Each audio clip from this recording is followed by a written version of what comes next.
Hey guys, Audrey Lapier here of HAL Makeup Artistry. In this video I'm going to be talking about the shelf life of your makeup as well as a little bit about brush care. My friend requested this video. I'm really glad that she did. If you have any beauty questions, please comment in the box below. I would love to hear from you. Kind of basing this discussion off of a makeup book that I have. It's the Bobbi Brown Makeup Manual, and it's a great book for makeup artists or anyone just interested in learning a little bit more about makeup. It has a section in it about how long you should keep your products, and I'm going to use this as kind of like a baseline for a conversation, and I'm going to share my own personal experience. So let's start off with some cream products that you might have, like liquid foundation and eye creams, cream, moisturizer, sunscreen, and concealer. So cream products. It says that you can keep those for up to 2 years. I would agree with that. I think you're probably going to go through your foundation within 2 years if you wear makeup pretty much every day. And most foundation products or cream products come in like a pump or a squeeze bottle, so you're not dipping into it, so you're not getting a lot of bacteria in there. So I think 2 years is pretty good for that. I do think that if you're using very natural products, you want to be careful about the shelf life. They do oxidize faster, so they probably have some information on the bottle about them anyways and the shelf life of those specific products. But for the most part, I think 2 years is reasonable for your cream products. The next items that we'll cover is powder, like a loose translucent powder or a pressed powder, powder blush, powder eyeshadow. They say 2-year lifespan for that in this book as well. I would agree with the 2-year shelf life for the most part, but I would also say that you could probably get even longer out of some of those products if they're still working good for you. An example of this would be if you've ever had an eyeshadow that gets like a film on the top of it and it gets really hard and it almost looks like shiny.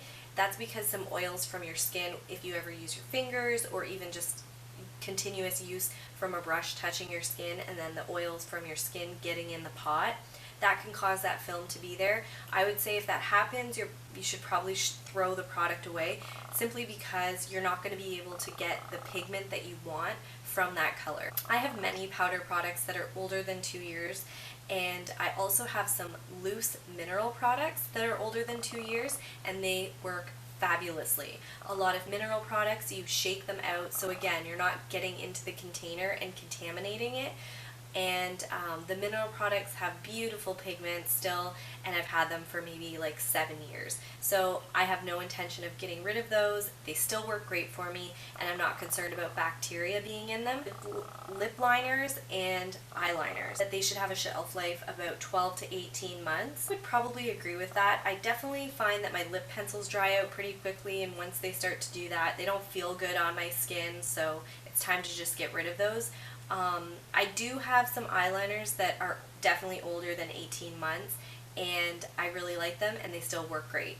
And I haven't had any eye infections or anything like that, so I'm not concerned about contamination, so I'm going to keep them because there's lots of product left. I would say that you just want to be careful about contamination is really the biggest thing. If the product is working good for you still and it's the color is still the same color, then keep using it. I don't think there's a huge problem with that. Lipstick, again, they say 12 to 18 months, and I would say the same rule applies. If it's still working great for you, keep it if you're wearing it every day, but if it has dried up or you've been sick or something like that, then just move on. This book states that you should get a new mascara every 6 months. I totally agree with this. The wand from that container is going directly back into the pot. Bacteria can form in your mascara tube pretty easily, so you want to renew that every 6 months. I would say even every 4 to 6 months, depending if you wear mascara every day. Another thing that you want to renew frequently is your makeup sponges. I would say you could probably use a makeup sponge on yourself for maybe like a week or so and then throw it out and get a new makeup sponge. For your makeup brushes, personal use, again, I have different standards for my professional kit, but we're talking about personal makeup kits, personal makeup brushes.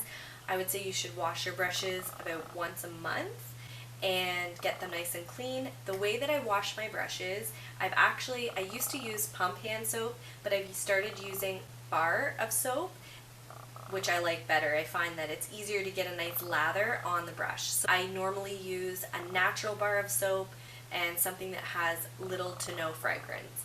I just get the makeup brush wet, and then I hold the soap in one hand and the brush in the other and swirl it until it gets lathered, and then after I have some lather on the brush, then I set the soap down, keep swirling it until the color of the makeup brush runs out, and then rinse it and lay it flat to dry overnight, and you're good to go. And once you do wash them, they feel so soft on your skin, so it's just really nice. It's just a really nice thing to do. It takes a little bit of time, but it feels so much better when you have a nice fresh makeup brush. I swear they work better too when they're clean. Well, cleaning out your makeup drawer, it's kind of like cleaning out your closet. If you have some things that you haven't used for a while and you get rid of them, you're going to feel so much more lighter and refreshed, and when you can see all of your makeup and what you have to use, I bet you're probably going to be more creative and more encouraged to go for the lipstick that you maybe forgot that you had. So I hope this video was helpful and you got some great tips. Again, if you have any beauty questions, I would love to hear from you. Comment below, or if you'd like to meet in person, I do offer one-on-one makeup lessons, and I would love the opportunity to meet with you, help you go through your makeup kit or your makeup bag, and talk to you about how to use your brushes and the existing makeup you have, and answer any of your beauty questions. Thank you so much for hanging out with me, watching this video, and I will see you next time. Have a great day. Bye!